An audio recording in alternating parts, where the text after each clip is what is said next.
Welcome to the Monroe Emerging Leaders 2017 panel discussion. Please welcome our panelists on the stage. So this is a speakers panel. So essentially this is just for the audience. So welcome to MEL Talk with all of our speakers. Let's give a hand to all of the speakers that presented this week. I want to say thank you to all of you. All of you have imparted your story on us, and I'm sure the audience was inspired. I know I was from each of your presentations. Each of you taught me something this week or encouraged me this week with something that you said, and I want to thank you personally. But we're going to go right to opening up the floor for questions. You can ask. This is the opportunity for you to ask any speaker, any question that you may have. So, sure, don't be shy. Good day. My questions will be for Ms. Fond. The time expired yesterday, but on your presentation when you talked about building trust and doing it very quickly, my first question would be, how was it that you were able to build trust or sell your clients on trust so quickly? My second question would have been when you made the comment in terms of not getting frustrated, getting respect. How did you, what methods you use in terms of not getting frustrated but achieving respect? I think I can answer the question and kind of combine it, because really it becomes listening. I think that something that was mentioned earlier about when you're establishing relationships, you have to listen to people when they are talking to you. And also, if you want to get advice, you have to also listen. I think people are often in a rush to hear what they want to hear, and they don't take time to really hear what the person is imparting to them. If you are approaching anyone on this panel and you truly want wisdom, take time to listen to what they have to tell you. And if you really want to establish a relationship with someone, then you have to listen to what they are telling you. And so I say frustrated because often, because I've been in this industry for a long time, I can kind of see the end. I kind of know what steps this artist is going to take, what shows, what magazines, what rejections, what ups and downs they're going to experience. At the same time, I can't assume that they will have the same frustrations that the other artists had. So I also have to give them a chance to be themselves, be their own person in their experience. So that was kind of what I was saying about trust, is that I have to listen to their problem, listen to their background, listen to their story, their history, to truly give them an answer on their journey. Because again, I'm there to guide their journey, I'm there to tell their story. And as far as, I think when you approached me yesterday about building trust, I think when you come to these events, you definitely want mentors. It's not that we don't want to be your mentors, or like they said, vice versa, managing up, down, people can be mentors in different ways. But it's important to give everyone a second to build a natural connection. It's not that we don't want to talk to you, it's not that we are frustrated by the approach, but it's one step at a time. And persistence comes with time. Relationships come with building. So even in these situations, we won't build a relationship right now, but if we feel there's a true, genuine connection, and one that is respected on both ends, respecting where I am in the situation, respecting where you are in the situation, we can get to something where we build trust and we build a natural relationship that could lead to us, helping each other out in both ways. I hope that answers your question. Good evening, everybody. Shamron here from the Bahamas.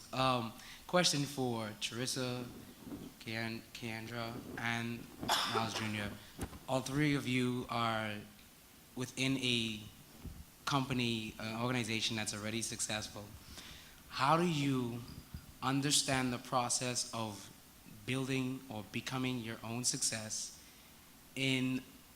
while working or submitting within an organization that's already successful?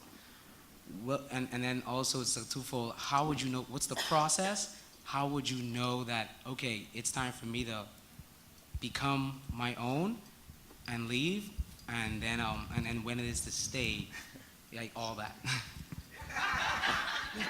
I think Keandra did a really good job of saying what the process was for her in the MEL talk. But hers was a bit different from mine, and I found your response pretty interesting, because you're more of a you said a planner and a strategist, where you don't want to implement anything until you've thought it fully through. It took me a while to get to that point, because I was the type to come home and just be like, okay, we're going to do this, this, and this, and we can get rid of that, that, and that, and we don't need to do this anymore. And I think the first thing that you should do is really understand the history of the organization that you're with. They're successful, and they're successful to that point for a reason. Everyone that is involved within that organization brought that organization to where they were or where they are, at the time.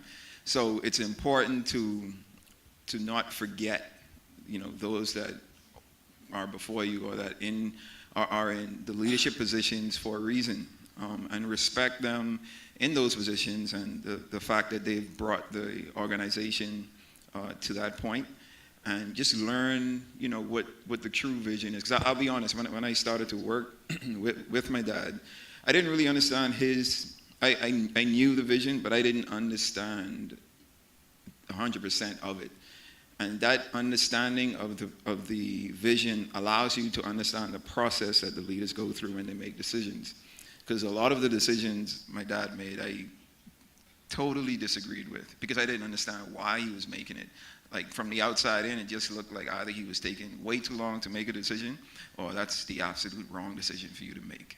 And it took me really understanding, and you have to sit with the visionary and the leaders and ask questions and just observe, their environment, why they have to make different decisions. And for the most part, for my dad, his decisions were based on future results, because he knew that all the decisions that he made today affected 10 years from now, and that's where his mindset was. So once I was able to understand that, I was able to take a step back and be like, okay, I still have a lot that I have to learn. There's nothing that I know right now. And I submitted myself to really understanding truly what the vision was, and I think that's a good first step to make in that process.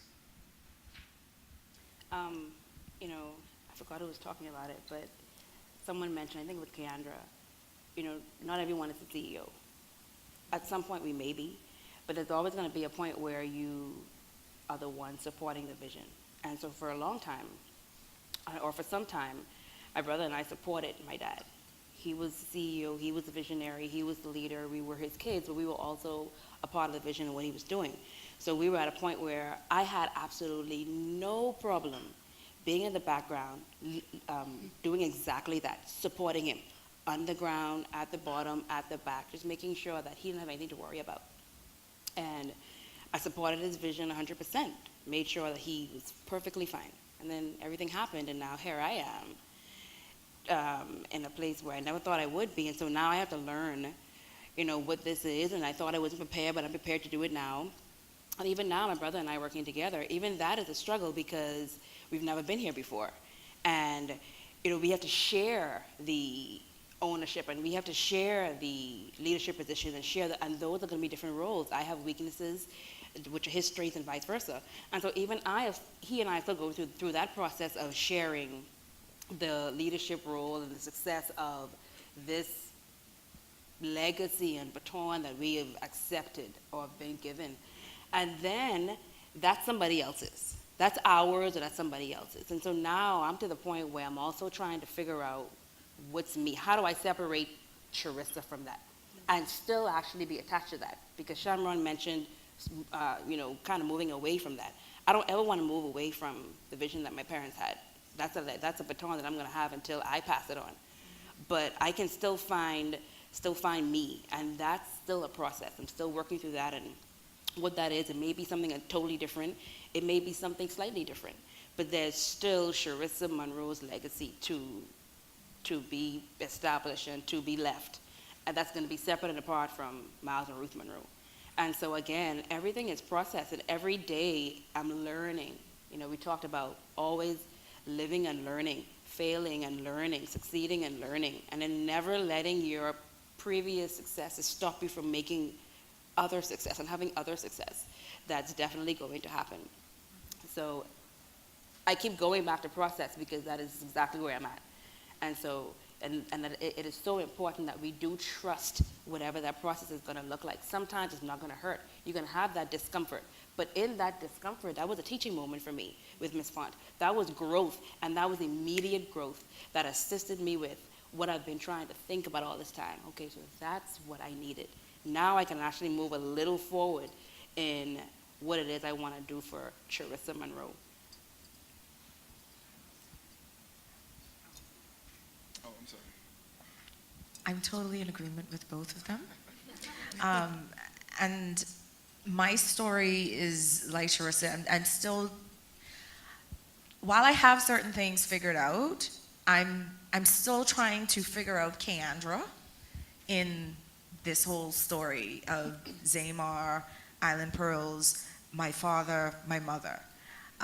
Because they, like Dr. Monroe,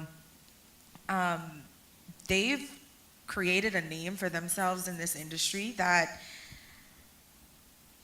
I just have to figure me out in the process of it and how I fit into it. My name is Elizabeth Tower, and I'm a pediatric nurse. I remember, Steve, if anyone can answer this, and I will have one specific one to ask Keandra.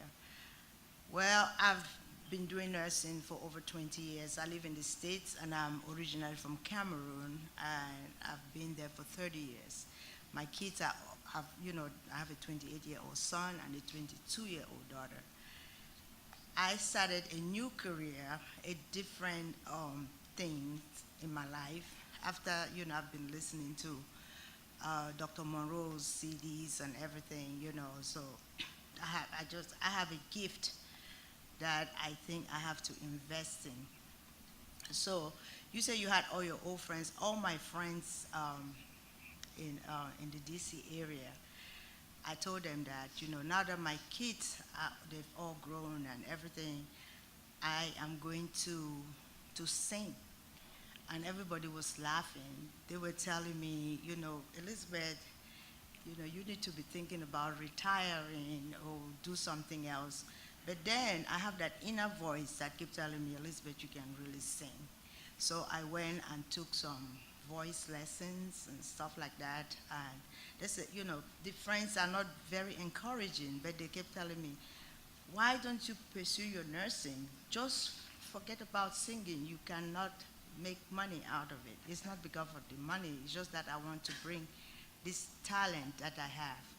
So I took the lessons. I'm just saying, I'll ask the questions. So I took all these lessons, and I flew to Nashville. I started writing some songs, but I'm like, I think I'm wasting too much time. So I bought licenses from other songs, bought soundtracks and stuff, and I flew to Nashville and did my first album, which will come out in September. But then, I don't have no other friends but those that I grew up with, but they are not supporting me. They are making fun of me and stuff like that. But you say you had to go back and pick them. Some of them, we came to the state together. So how am I gonna, how do I do so that I get an environment that will support me, and I appreciate at least my new journey, my new brand. So I'm facing that right now. Yeah, honestly, I think it's great what you're doing.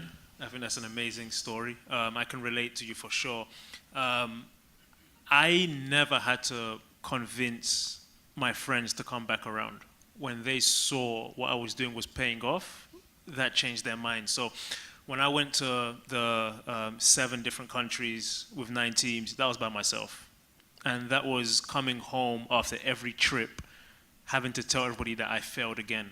I didn't get the contract. And then them feeling vindicated, saying, we told you so.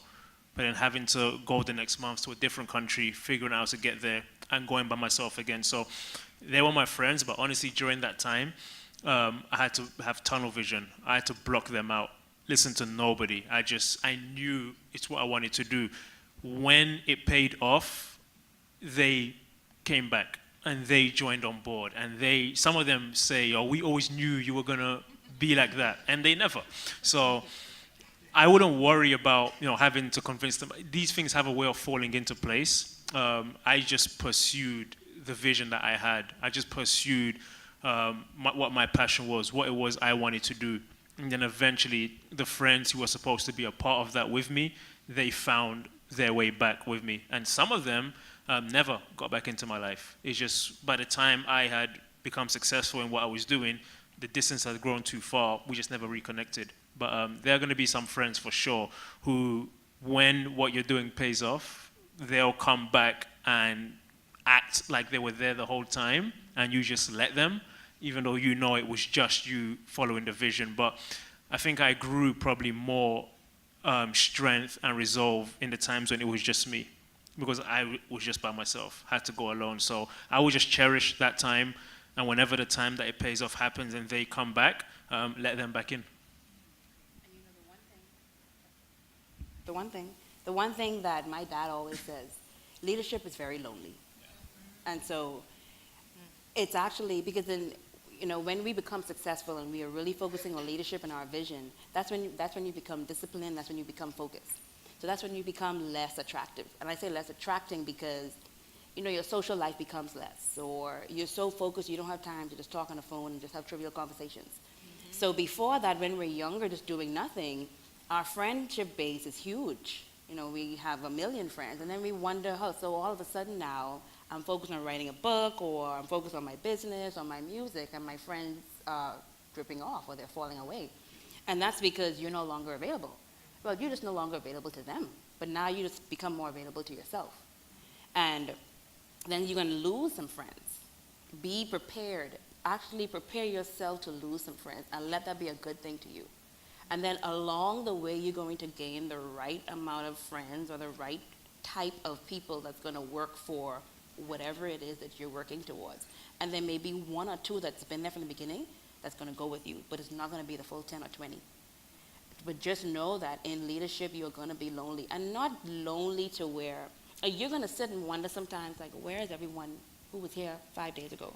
Where's everyone who was around me 5 years ago?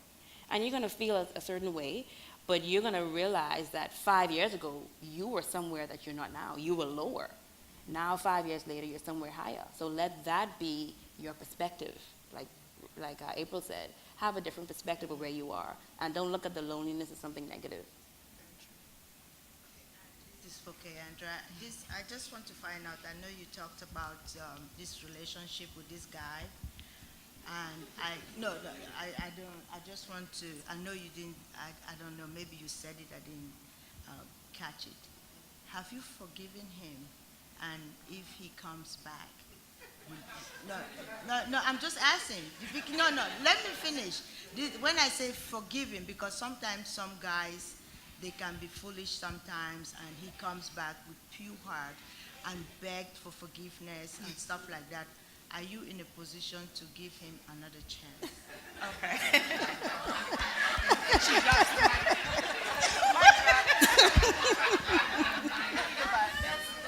Yes, I did forgive him. And there's actually a story about that. In 2012, I came from a conference in Mexico. And as I was sitting in the conference, a gentleman walked up to me, and he started talking about my beauty,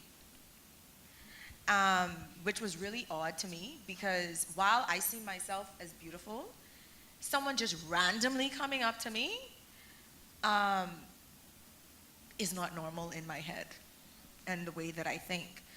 And it reminded me of when I first started dating my former fiance, and how that whole process started to go. I was still doing therapy sessions, and when I got back to Nassau after that session, I told my therapist about the experience that I had. And she said, Keandra, that is your moment. I'm like, what do you mean that's my moment? That's your moment to release. Because if that reminded you about him, and that's still on your mind 2 years later after going through everything, that means you haven't let go. And so we worked through another month. of me trying to figure out how am I going to release. And his sister was still working with our company at the time. And I egged her on, sorry, let me use less colloquial terms. I pushed her, really, to give me his number because we had absolutely no communication, no contact. And she finally decided after another 2 weeks to give it to me. And in the middle of the night, like around 11:30, I just woke up and I called him. I didn't expect for him to answer the phone. He did. And I said, I just need you to know that I don't hate you. I've let you go, and I'm moving on with my life. I release you. Said it just like that. He said nothing, and then I hung up the phone. Because me saying that to him had nothing to do with him. It had to do with me moving on. Now, if he comes back, hell no. Not gonna happen. Hell no. And no, after that, we're going to move on to something different.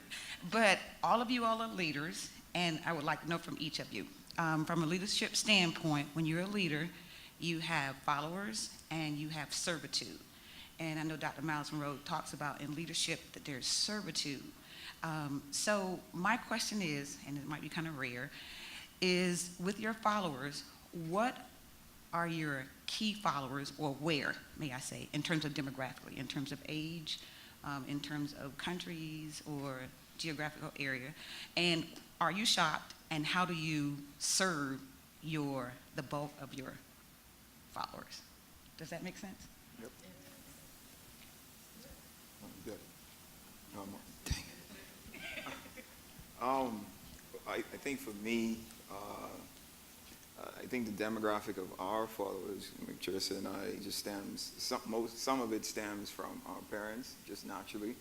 And then we've developed followers along the way who are either, the millennials that tend to follow us. It's amazing to me, a lot of times I run into folks that, my dad inspired or mentored or impacted, and they tell me these stories and whatnot. And they follow my sister and I guess out of maybe a dedication to the legacy of my parents and what they have done. And, interested in seeing what we're doing now and wanting to support and whatnot. But for the most part, it's still, they're still holding on to the legacy of my father and the impact that he's had on them. So I don't really see them as our followers, but I know that they want to be a part of everything that we do. So they're an important part of our organization and everything that we are doing and what we want to do. But for me, I look at individuals who are either younger than me or slightly older than me who I influence the most, who I would like to influence the most. Those are my focus group, just simply because I just see so much similarities in what we experience and the questions that I get on a daily basis from them. And just want to encourage them in everything that they do. And then it's surprising to me sometimes when I have some older folks, coming to me and asking me questions or wanting me to be a mentor to them. And okay, Andrea said it, mentors could be younger than you, but it's still a bit intimidating sometimes when you have someone who, is 20 to 30 years older than you saying, oh, I would like you to mentor me. It's like, okay, I'll do my best, So it's just one of those things where I understand, where that comes from and who the entire demographic is, and I don't take any of them for granted because I know that there's a part of me that can influence and impact each and every individual in that demographic. But my focus is, like I said, the millennials in that generation, because those are the ones that are going to come up behind us and who I would like to leave most of me behind with so that they can impact the generation after them. For me, in terms of followers and persons who look up to me for leadership, it's the same demographic, the millennials, and some persons just outside of that age group. And for me, to be very honest, I'm just now beginning to tell my story and just beginning to put out my little nuggets of things that I've learned over my brief lifetime thus far. And so in serving those persons who were looking to me, just being honest is, I think, how I've been reaching persons. I don't think it helps anyone to be pretentious or to act like I have it all together or it's a walk in the park. So I try to share everything from an honest perspective so that people can see what life is really about in the position that I have. In sports, it's a bit different because you quickly realize that the fans, that's who pays your bills, because they buy the tickets, they buy the jerseys, they buy the shoes, and you pretty much work for the fans. You realize that quickly. So for me, we have up in Seattle, we sell out every game and it's all crazy, but you don't know these people personally. So having been there for a long time now, what's happened over the years is I've switched the focus to the youth soccer players in Seattle, showing up to practices, making myself accessible. If somebody sends me a message on social media, I respond. There's a lot of athletes or people who are successful who, they don't want to respond or interact. They're too big for it. I've never wanted to have that mentality. So kids message every day, what can they do to improve their game or whatever. And I'm always giving the advice that I can give. It's the least I can do, because you understand that you can't interact with 40,000 fans who come to the stadium, but the ones you meet in the supermarket, if somebody stops you in the grocery store and I really want to get back home to finish off my show on Netflix or whatever it is, but they want to have a 5-minute conversation, that's the least I can do. They were out there in the rain cheering us on or whatever. So for me, that's my approach. It's just make time for whoever's there. And I learned it, to be honest, from Dr. Miles Monroe. I forget what event we were at. I think maybe it was in Omaha, Nebraska, I think. And he had finished speaking in the morning, and this long line had formed by the stage. And, I thought I'd do him a favor and kind of stand in the way of it. And he got upset. He goes, don't ever protect me from the people. That's who I came to serve. And he shook every last one of those people's hands before he could have his lunch. And I just never forgot that lesson, that no matter what you're doing, you always make time for the people. So for me, it's whoever's following you, you understand that, and you make time for them. For me, my followers are mostly, I would say, millennials. And people, I guess, are 16 to 17 year age as well. I guess I just try to make things that I do and make it real, and not tell people that, everything is always going good, that I do have struggles in life, but, I'm making it, I'm taking it day by day, and I'm enjoying the ride. I'm just thankful for the position I'm at and what I'm doing. So I try to keep it real with people, my age, and tell them that, I'm starting this business. It's been going good for 2 years, but, I've had ups and downs. And you guys, if you want to start, a natural hair product business, you want to start, a clothing line, you're going to have days where it's going to be hard. And I guess they just relate to me because they see me doing it and they know me and they know that I'm being real with them. And that's pretty much my following. My following ranges in age because I've worked with events. So I have persons who are well in their years of wisdom and many accomplishments that follow me, or maybe not social media, but they have access to me right through phone or email. And then I also have a younger generation that's coming up, that says, how did you do it? How did you navigate? So I have this wide range, and even on fields, so I have persons who are in education, because I do work with universities, and then I have persons who are in nonprofits, and there's persons who are in for-profit. So it's a wide range, but like we've heard earlier, to take time with each of them, but to, again, just continue to remain humble in that we're on this journey together. And we'll accomplish more when we work together. And You know, I need you and you need me, and that's the way I look at that. I respect my older followers because they have, through time and patience, accomplished things that I have not yet or had experiences. And then I also look to the younger generation for their energy and their vibrancy of life is just like wide open.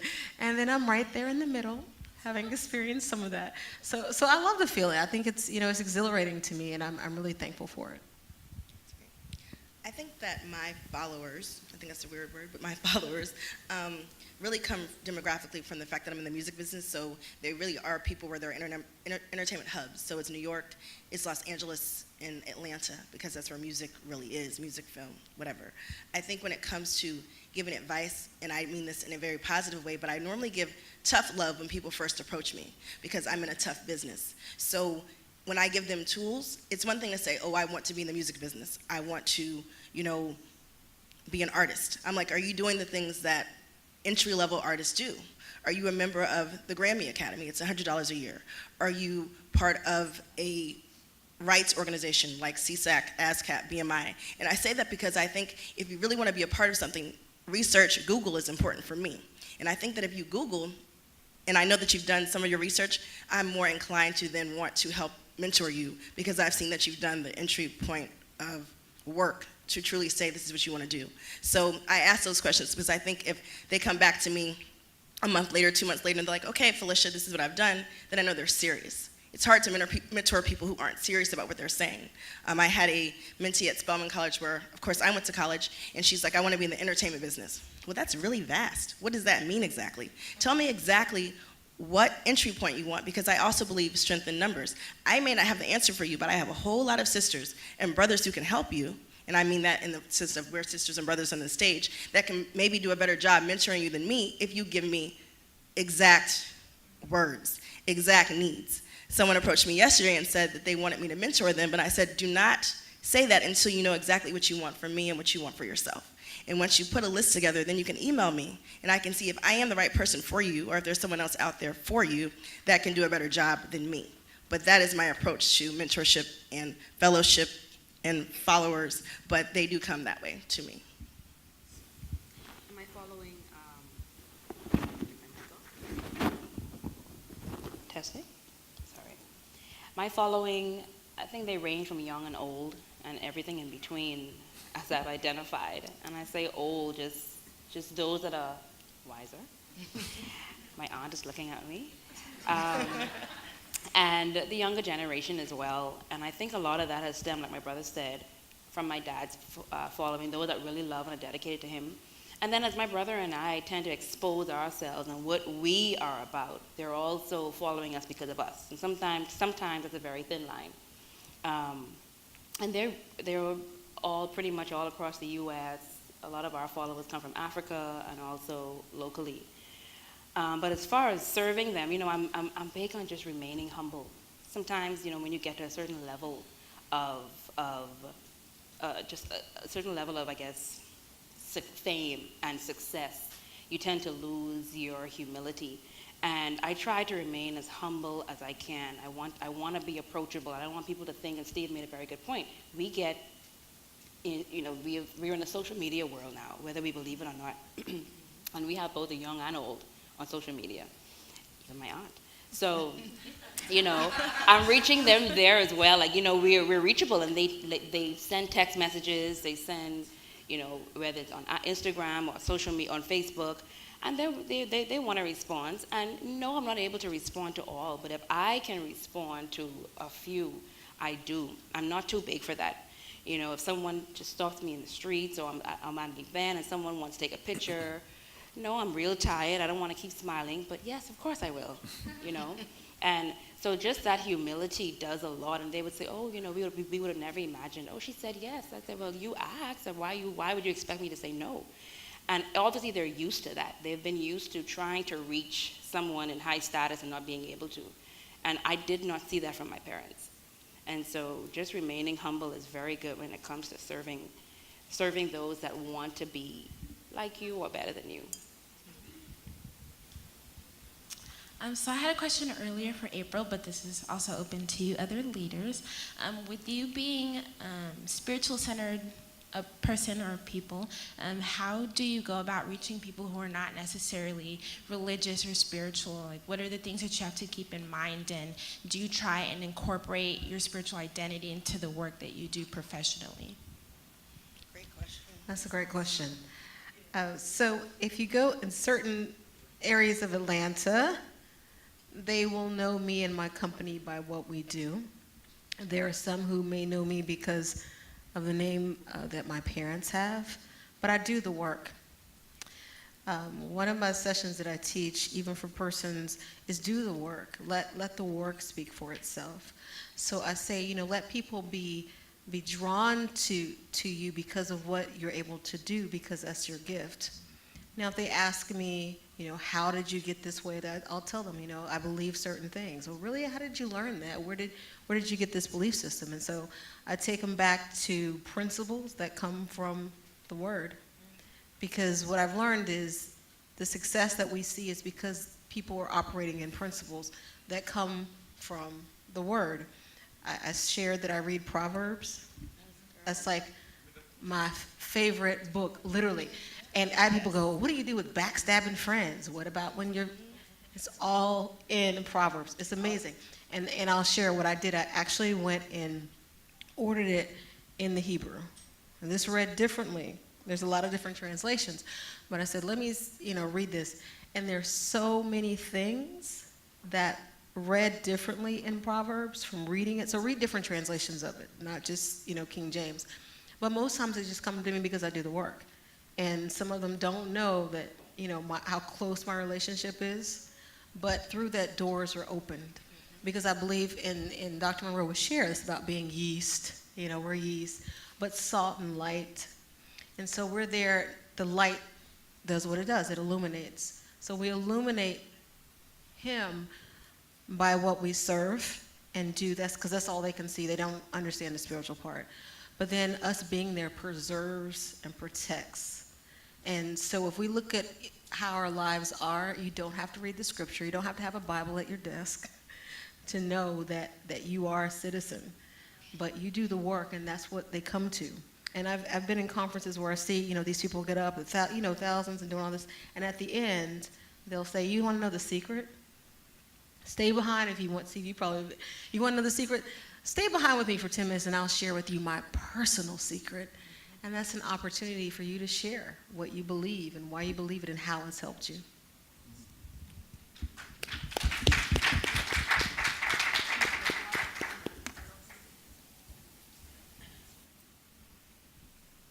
Question for Chaz. Yesterday I couldn't ask it. So you started your company from scratch, okay? And I know sometimes, not sometimes, it requires money. So I wanted to know what creative way you find to invest or to be able to launch your product or things like that.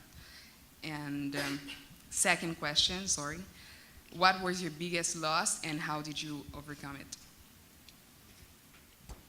Well, I guess the first question goes, I also worked for my mom. So when I graduated college, I was still working, and I was applying for law school. And so I still had a job that actually, kind of helped me fund my company.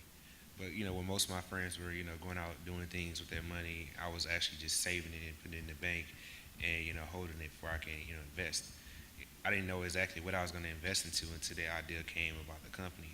So, but I had that money stashed, and when it was time for me to go and buy, my large sum of products and my spices and invest into the marketing and labeling the websites, I had it on stash. It's really kind of ironic. I really never even, people think that, you had a mom who owns a business. I never even asked her for money, because I just saved the money that I worked for her, even though some would say it's kind of her money.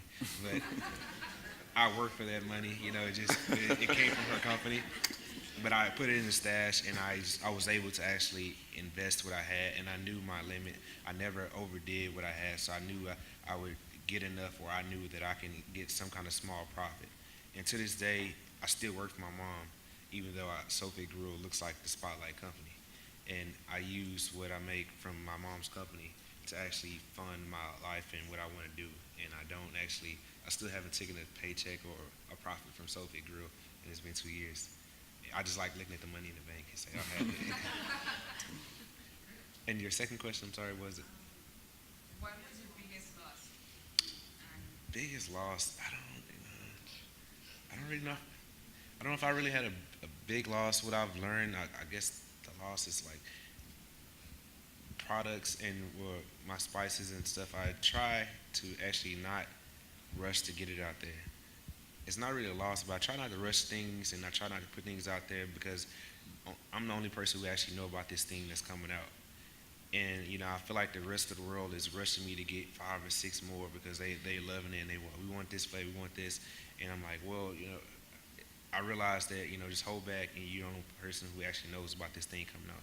So I don't really lose anything. You know, I would say biggest loss have been some friends. You know, people who didn't really understand, you know, what I was putting into the work and what I was doing. And they're, you know, oh, you got it like this because your mom, you know, she really didn't have anything to do with the product of the spice company. So I lost some friends trying to, you know, build my way up. And then you slowly start realizing that when you get up there, like everybody pretty much on the stage said, your friends start coming. Yeah, I don't really consider them friends anymore. You know, they start coming because they start seeing you. Sometimes the closest people around you are the ones who really don't understand what you're going through. And the people on the outside are willing to support me just because they hear my story. So I guess if anything I lost has been friends. You didn't lose. They were my friends. Right. Awesome. Any last words, anyone? Yeah. I was just going to say one thing, a GoFundMe account. I know it sounds, again, and I think people have this issue asking for money, and I know it's an uncomfortable thing, but GoFundMes, I have seen a lot of my friends do it because it's a friendship thing. If you get 10 people to support you and you, I guess, show them that you're serious, again, I really say this to everyone, if you show people you're serious and dedicated and persistent, people will come to help you. And I don't want to say help in a negative way, but GoFundMe accounts, I've seen plenty of people do this. I've seen new artists do it. They say, hey, I'll give you my first song from my CD, just different things to start getting people excited. I keep going back to music because that's what I do, but I've seen new artists who've never had any platforms take these GoFundMe accounts, put one song up at a time, like unlock a song as a favor, and then it spreads. And I think if you have just a little network of people, whether it's 5, 10 people to help you, and you figure out what it is you want support in, I think GoFundMe accounts with thought, you know, with persistence and with real dedication to it, actually help. And if it's the first, I'm just raising $500, you know, it's whatever you need, but I think if you show people that you're serious and you're giving people an incentive to join your conversation and your movement, they really will help. So I think GoFundMe accounts have worked, and I've seen them work for a lot of people. Right. I'm going to second because starting a foundation, having a foundation, get rid of all fears and get rid of a fear of asking. You have not because you ask not. And I tell you no lie, it's been about 2 years into the foundation. Foundation is a nonprofit, so there is no money to be made. So know what it is that you want, know what it is that you're trying to do, whatever it is you're trying to sell, and literally share that. I have to share what we do, and I have to go and ask. And I'm to the point now where I will ask anyone, I will ask anything. And I'm prepared for 2 things, for them to say yes, for them to say no. That's all they can do. The majority are going to say no, but there are going to be a few key people that are going to believe in what it is that I'm selling or what it is that I'm doing, and they're going to say, we're going to believe in you. And if they give $1, if they give $5,000 to support, they have supported something great.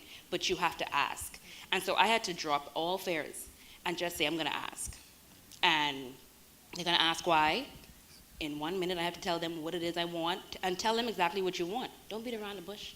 When you go to the government, when you go to these, they don't tell them exactly what you want. I want $5,000. They can either tell me, yes, I can give you $5,000, or I can give you $3,000. Okay, I'll take it. So just literally get rid of all fears and do not be afraid to ask.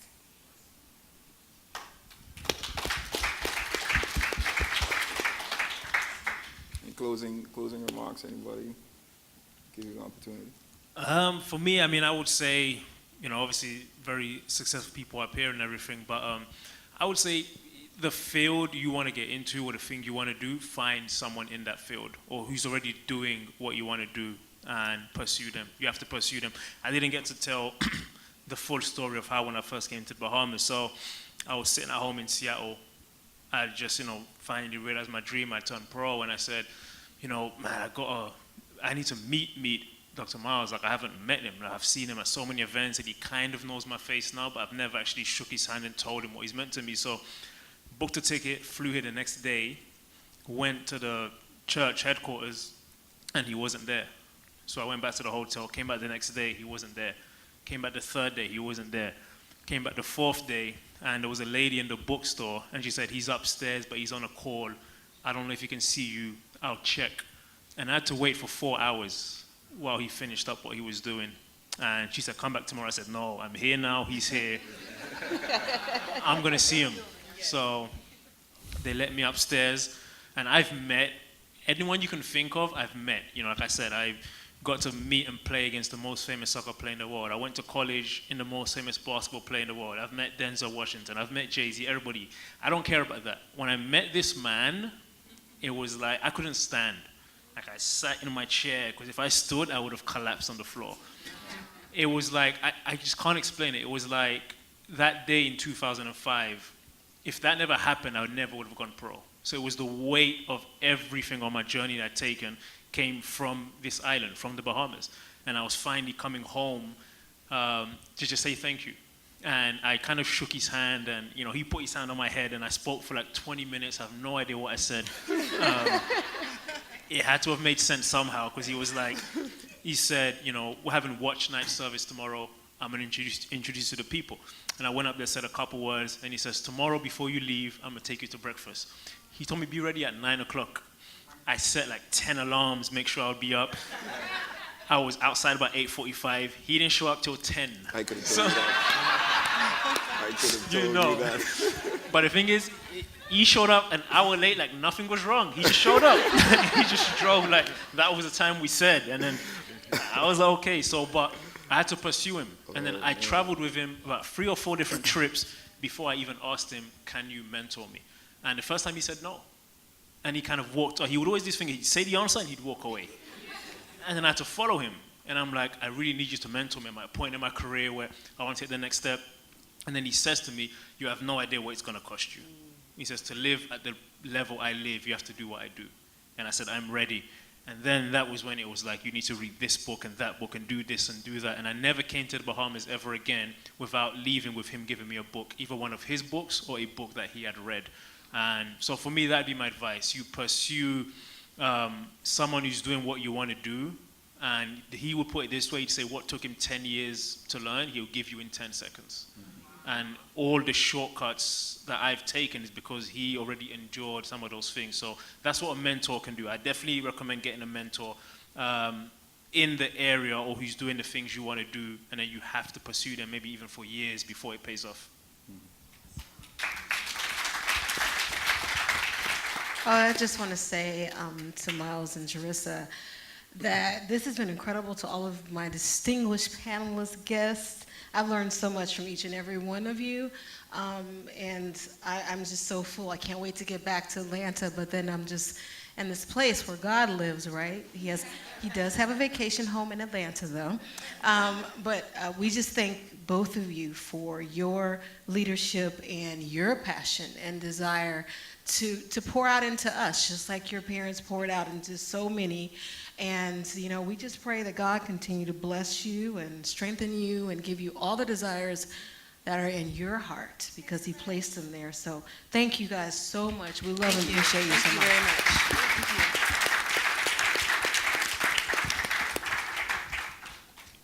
you. Well, thank you guys. This is. Like I say, I took a lot from this week, man. From planning this event to seeing it come to life, and you guys presenting and everything going. Honestly, the way that I saw it in my head, and I gave each of you the topic that I gave you because I knew that you would deliver on that topic, and I want to thank you. It's just simply from the response that everyone has been giving, and just from the encouragement that I've received, just sitting and listening to you guys. I just want to thank you. So thank you, the audience. Thank you, the panelists and speakers, for contributing to MEL 2017. Couldn't have done it without you. So I appreciate it.